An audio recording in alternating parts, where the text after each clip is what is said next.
CM బట్టి గారు ఉండగా, ముగ్గురు మినిస్టర్లు ఉండగా కూడా, ఒక ఉప ముఖ్యమంత్రి ఉండగా కూడా 9 మంది ప్రాణాలు అక్కడ గాలిలో కొట్టకలాడుతుంటే మరి ఈ ముగ్గురు మినిస్టర్లు ఏం చేస్తున్నారు, ఈ బట్టి గారు ఏం చేస్తాడు? ఇప్పుడు ఇంతవరకు కూడా వాళ్ళని రక్షించడానికి ఏ ప్రయత్నం చేయకపోవడం వల్ల మరి ఖమ్మం జిల్లా పట్టిన దరిద్రమా, మరి వీళ్ళు చేసుకున్న పుణ్యం అర్థం కావట్లేదు. కానీ దయచేసి ఆ 9 మంది ప్రాణాలు కాపాడాలని చెప్పేసి ఆ ముగ్గురు మినిస్టర్లకి నేను తెలియజేస్తూ, మరి బట్టి గారు లేస్తే నేను సస్యామలం చేస్తా అంటాడు. వద్దు, 9 మంది బతికిచ్చు నాయన, ఆ 9 మందిని కాపాడు.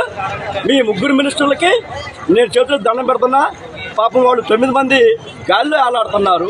డోమ్ కెమెరా కూడా పంపించారు, గాలికి డోమ్ కెమెరా బోలపోతుంది. కాబట్టి ఈ ముగ్గురు మినిస్టర్లు 9 మందిని కాపాడితే మీరు రాష్ట్రాన్ని కాపాడినట్టే.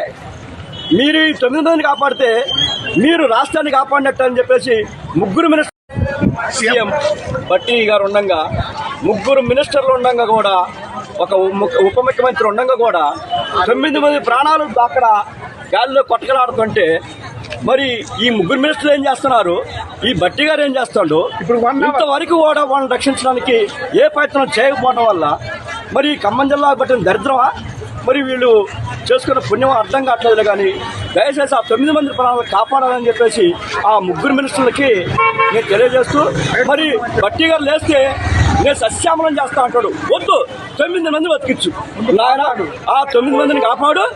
మీ ముగ్గురు మినిస్టర్లకి నేను చేతులు దండం పెడుతున్నా.